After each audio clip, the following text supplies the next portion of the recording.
سرکار کا سانس رب کی عبادت میں گزر رہا ہے، ان کا ہر لمحہ رب کی عبادت میں ہے، سو رہے ہو تب بھی رب کی عبادت ہے۔ مگر میرے آقا صلی اللہ علیہ وسلم ہمارے لیے، امت کی تعلیم کے لیے، جب رمضان کا مہینہ آتا تو میرے آقا صلی اللہ علیہ وسلم عبادت میں کثرت کرتے تھے۔ ایک حدیث پاک میں اما عائشہ صدیقہ رضی اللہ عنہا اس حدیث کی راوی ہے، فرماتی ہیں قال رسول اللہ صلی اللہ علیہ وسلم، میرے آقا صلی اللہ تعالیٰ علیہ وسلم کی عادت کریمہ تھی۔ اما عائشہ صدیقہ فرماتی ہیں اذا دخل شہر رمضان، جب رمضان کا مہینہ آتا شد مئزرہ، میرے آقا صلی اللہ علیہ وسلم عبادت میں کثرت کرتے تھے۔ مثال کے طور پر اگر نوافل 100 پڑھ رہے ہیں تو 1000 کر دیتے تھے۔ قرآن کریم کا ایک پارہ پڑھ رہے ہیں تو پورا قرآن پڑھتے، کثرت کر دیتے تھے۔ سابقہ عبادت سے رمضان میں عبادت کو بڑھا دیتے تھے۔ نوافل نہیں پڑھ رہے مثال کے طور پر کوئی، اب رمضان میں نوافل پڑھے۔ قرآن کی تلاوت نہیں کر رہا تھا، رمضان میں جتنا قرآن آتا ہے پڑھے، کثرت کرے، بڑھائے عبادت کو، سستی نہ کرے۔ ہمارے لیے کتنا بڑا ثواب ہے کہ نفل پڑھو تو فرض کے برابر، اور رمضان میں ایک فرض پڑھو تو 70 فرضوں کے برابر۔ اب ایک فرض کہاں، 70 فرض کہاں؟ یہ صرف حضور کے لیے ہمیں دیا گیا ہے۔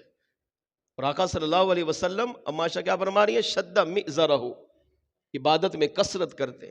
کتنی کثرت؟ فرماتے لم یأت فراشہ حتی ینسلخ، پورا مہینہ میں حضور کے لیے بستر لگا دیتی، آقا ابھی آئیں گے، ابھی آئیں گے، ابھی تشریف لائیں گے، مگر ساری رات گزر جاتی، لم یأت فراشہ، میرے آقا بستر پر تشریف ہی نہیں لاتے تھے۔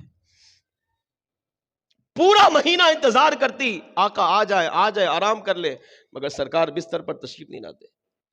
آقا کی یہ حالت ہے، پورا رمضان بستر پہ تشریف لاتے ہی نہیں، اور امتی کا حال پورا رمضان گزرتا ہی بستر پر ہے۔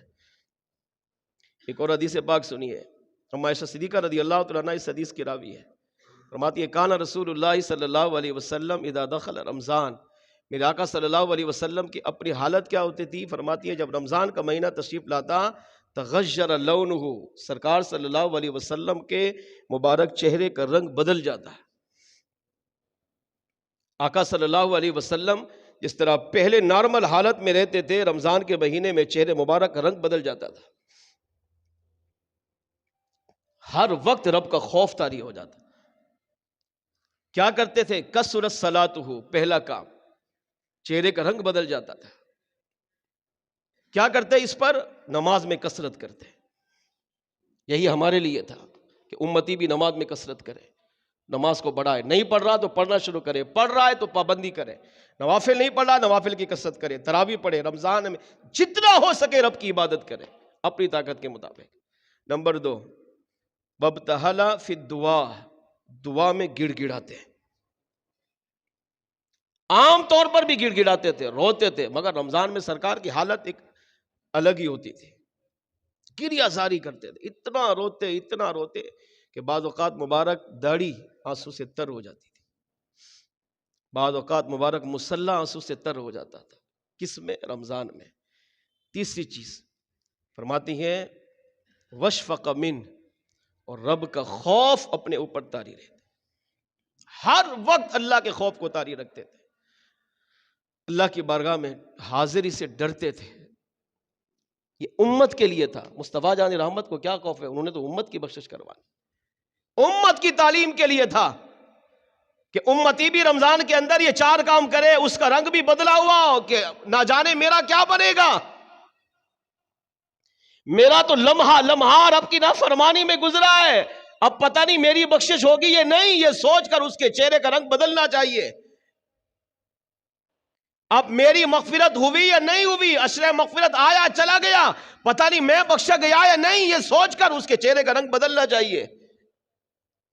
عشرہ جہنم سے آزادی آیا، لاکھوں کروڑوں اربوں خربوں کو جہنم سے آزاد کیا گیا، مگر ہر مسلمان یہ سوچے پتہ نہیں مجھے جہنم سے آزادی ملی کہ نہیں، یہ سوچ کر اس کے چہرے کا رنگ بدلنا چاہیے۔ پہلا کام۔ دوسرا، نماز میں کثرت کرے۔ تیسرا، اللہ کی بارگاہ میں دعا میں گڑ گڑائے، اپنی عاجزی کو اللہ کی بارگاہ میں پیش کرے، چاہے اللہ نے اسے کتنا بڑا مقام دیا ہو، دینی لیڈر ہو یا دنیاوی لیڈر ہو، رمضان میں اپنے آپ کو رب کی بارگاہ میں گرائے، جتنا جھکائے گا اللہ اتنا اسے اٹھائے گا۔ اور چوتھا، رب کا خوف اپنے آپ پہ طاری کرے۔ اور ایک اور حدیث پاک میں میرے آقا صلی اللہ تعالیٰ علیہ وآلہ وسلم، اما عائشہ صدیقہ رضی اللہ عنہا فرماتی ہیں، کان النبی صلی اللہ علیہ وسلم اذا دخل العشر، میرے آقا صلی اللہ تعالیٰ علیہ وآلہ وسلم جب رمضان کا آخری عشرہ تشریف لاتا، عشرہ اعتکاف جس کو ہم کہتے ہیں، فرماتے ہیں شد مئزرہ، عبادت میں کثرت کرتے، وَأَحْيَا لَيْلَهُ، راتوں کو زندہ رکھتے، وَأَيْقَظَ أَهْلَهُ، اور اپنی ازواج مطہرات کو بھی جگاتے۔ رمضان کا آخری عشرہ پورا رب کی عبادت میں خود گزارتے اور راتوں کو زندہ رکھتے۔ راتوں کو زندہ رکھنے کا مطلب کیا؟ پوری رات رب کی عبادت میں گزارتے۔ وَأَيْقَظَ أَهْلَهُ، اپنے گھر والوں کو بھی آخری عشرے میں اٹھاتے کہ تم بھی رب کی عبادت کرو۔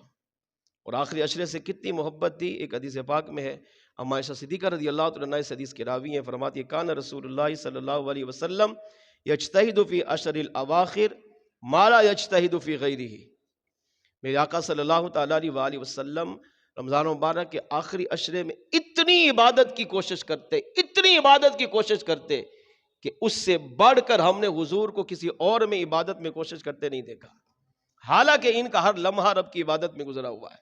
لیکن رمضان مبارک کے آخری عشرے میں میرے آقا صلی اللہ علیہ وسلم عبادت میں اتنی کثرت کرتے تھے کہ رمضان کے علاوہ ہم نے حضور کو ایسا کثرت کرتے ہوئے نہیں دیکھا، لیکن رمضان میں میرے آقا کرتے تھے۔ کس کے لیے؟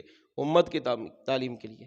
یہ چاروں حدیثیں اس بات کا نچوڑ اور خلاصہ ہے کہ آقا صلی اللہ تعالیٰ علیہ وآلہ وسلم نے رمضان مبارک میں عبادت کا حکم بھی دیا اور کر کے بھی دکھایا، صرف امت کی تعلیم کے لیے، تاکہ میری امت جب رمضان کا مہینہ آئے تو اس کی اہمیت کو سمجھے اور اسے بھی رب کی عبادت میں گزارے۔